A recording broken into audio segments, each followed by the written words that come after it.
आज मुझे बताते हुए प्रसन्नता है, बेटी के जन्म लेने से लेकर के स्नातक तक की पढ़ाई के लिए हमने व्यवस्था दी है, हमने उनके लिए व्यवस्था दी है। बेटी बेटी होती है, बेटी का सम्मान होना चाहिए। मैं पिछले दिनों देख रहा था, समाजवादी पार्टी के अध्यक्ष श्री अखिलेश यादव की पुत्री के खिलाफ कुछ लोगों ने गलत टिप्पणियां की थी। जैसे मेरे संज्ञान में आया, मैंने तत्काल पुलिस से कहा, मैंने कहा इसमें एफआईआर दर्ज कराओ। बेटी के खिलाफ कोई भी अपमानजनक टिप्पणी स्वीकार्य नहीं होनी चाहिए। बेटी बेटी होती है, और हम तो संस्कार में पले बसे हैं जहां कहा जाता है कि गांव की बेटी सबकी बेटी, गांव की बहन सबकी बहन। हमने तो कोई भेदभाव नहीं किया, लेकिन अखिलेश जी दूसरों को उपदेश देते हो, अपने चेले चपाटों को भी थोड़ा उपदेश दे दो कि अपनी भाषा को संयम कर लें। दूसरों के प्रति टिप्पणी करने के पहले स्वयं भी सोचा करो कि उनके लोग किस प्रकार की भाषा का प्रयोग बहन और बेटियों के प्रति, बुजुर्गों के प्रति, दिवंगत लोगों के प्रति और वरिष्ठ नेताओं के प्रति करते हैं। इसके बारे में उनको भी अपने लोगों को संस्कारित करने की आवश्यकता है। अच्छा होगा उनको समझाओ, और नहीं समझ सकते तो हमारे हवाले कर दो, हम उनको अच्छी तरह समझा देंगे। बहनों और भाइयों, आज बेटी की शिक्षा के लिए पैसा है, तो बेटी की सामूहिक विवाह की स्कीम भी हमारे पास है। गरीब बच्चों की पढ़ाई के लिए अनिल राजभर जी का विभाग अटल आवासीय विद्यालय भी बना रहा है, और नई नई स्कीम लेकर के उनके उन्नयन के लिए कार्य कर रहा है। हर विभाग कुछ न कुछ नया कार्य करके आज विकास की प्रक्रिया के साथ जोड़ने का काम कर रहा है। ये काम 2017 और 2014 के पहले क्यों नहीं हुआ? क्यों नहीं हुआ? ये एक्सप्रेसवे 2017 के पहले क्यों नहीं बन पाया? ये विश्वविद्यालय क्यों नहीं बन पाया? नर्सिंग कॉलेज क्यों नहीं बन पाया? यहां पर अन्य सुविधाएं क्यों नहीं विकसित हो पाई?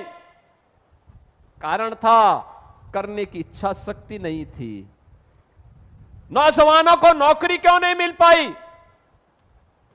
ये कनेक्टिविटी इतनी अच्छी क्यों नहीं हो पाई थी? गोरखपुर जाने के लिए आज तो आजमगढ़ का व्यक्ति यहां से चलता है 1 घंटे में गोरखपुर, मात्र 1 घंटा।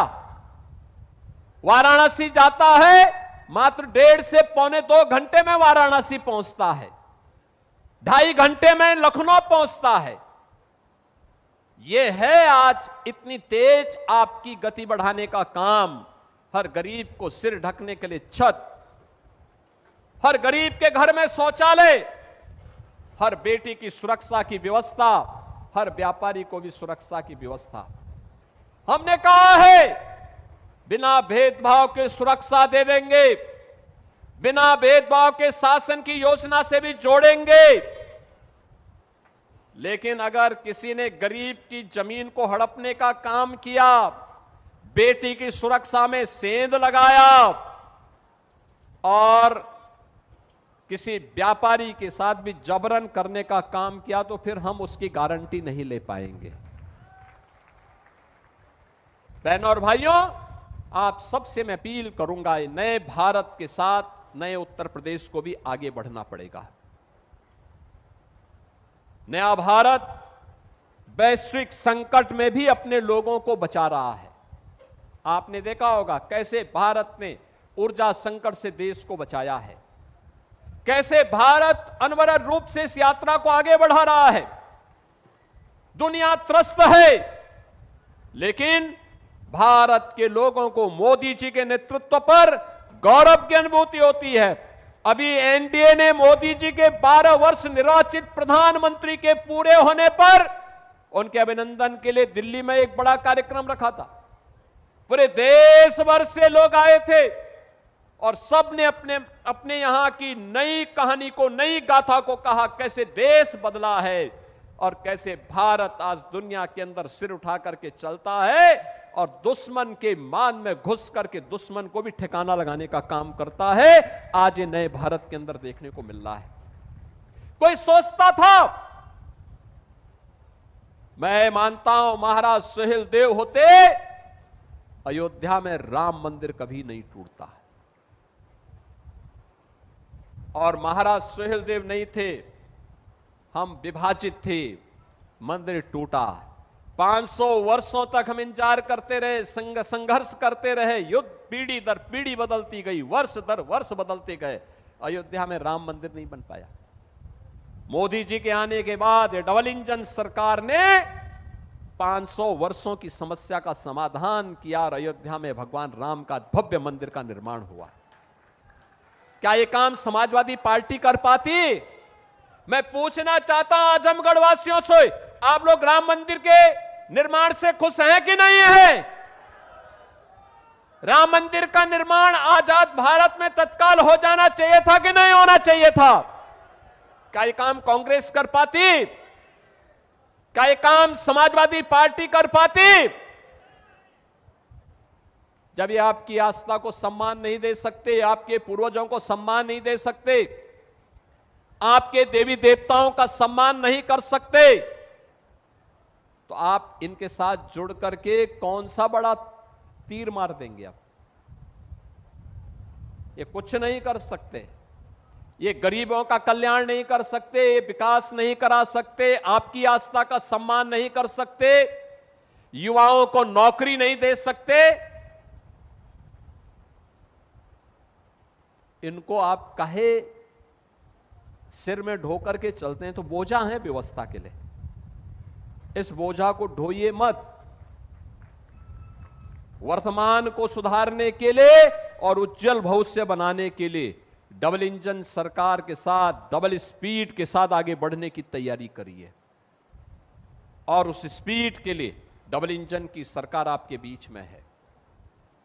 हमने तो यहां 10 विधानसभा थी और 2 लोकसभा है, बीजेपी का कोई नहीं जीता, लेकिन तब भी विकास से हमने वंचित नहीं होने दिया। आजमगढ़ को विकास किया इस उम्मीद के साथ कि निरुआ जीतेगा जरूर अगली बार।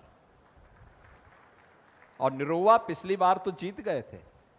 और मैं उनसे बार बार कहता हूं कि वे कुछ फिल्मों की शूटिंग यहां भी कर लिया करो, यहां भी कुछ फिल्मों की शूटिंग करो, कुछ यहां के नौजवानों को भी जोड़ो, उनको भी नया कलाकार बनाओ। हरिहरपुर के विकास के लिए जिसने कला की हर विधा को आगे बढ़ाया है, उस पावन धरा को भी थोड़ा आगे बढ़ाओ। उनके साथ जुड़ करके वहां के नवोदित कलाकारों को एक मंच दो। आने वाली पीढ़ी कृतज्ञता ज्ञापित करेगी कला का सम्मान करने के लिए। हरिहरपुर को या फिर यहां की ब्लैक पॉटरी को या यहां की साड़ियों को, यहां के अन्नदाता किसानों को, यहां के ऊर्जावान नौजवानों के लिए एक मंच मिलना चाहिए। और उस मंच के लिए आजमगढ़ को आज तैयार होना चाहिए। आज इन्हीं शब्दों के साथ बहनों और भाइयों, 1000 करोड़ रुपए की परियोजनाएं यहां आज आपको उपलब्ध करवाई जा रही हैं। केवल 2 विधानसभाओं की हैं, अन्य विधानसभाओं के लिए भी ऐसे ही आएंगे, बार बार आएंगे, क्योंकि आजमगढ़ को सुरक्षित भी बनाना है और समृद्ध भी बनाना है। और इसके लिए हम बार बार आएंगे इस विश्वास के साथ। आप सभी को मौसम की इतनी विपरीत चुनौती आई, ओम प्रकाश राजभर जी बोले कहीं टेंट उड़ेगा तो नहीं। हमने कहा जब तक हम हैं तब तक तो नहीं उड़ेगा। लेकिन मैं धन्यवाद दूंगा कि आप सब इतने धैर्य के साथ इस आंधी तूफान में भी खप बैठे रहे। क्योंकि मुझे एक बार लगा, जब बहुत तेज आंधी तूफान आई तो मुझे लगा कि ऐसा ना हो कि हम मंच के लोग ही बैठे रहे और सामने वाले भाग जाएं।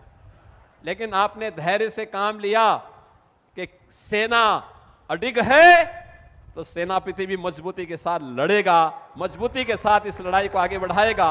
आजमगढ़ वासियों, मैं इसके लिए आप सबको हृदय से धन्यवाद देता हूं। 1000 करोड़ रुपए की इन परियोजनाओं के लिए इन दोनों विधानसभा क्षेत्र के सभी बंधु बांधवों को, सभी नागरिकों को हृदय से बधाई और मंगल में शुभकामनाएं व्यक्त करते हुए अपनी वाणी को विराम देता हूं। और प्रशासन से इस बारे में जरूर कहूंगा कि आजमगढ़ के लिए आजमगढ़ विकास प्राधिकरण के माध्यम से हमें पुरानी जो जेल है उस जेल को एक अच्छे कन्वेंशन सेंटर या किसी अच्छे केंद्र के रूप में आगे बनाने के लिए, बढ़ाने के लिए एक व्यापक कार्य योजना आगे देनी चाहिए। आप सबके प्रति मेरी शुभकामनाएं।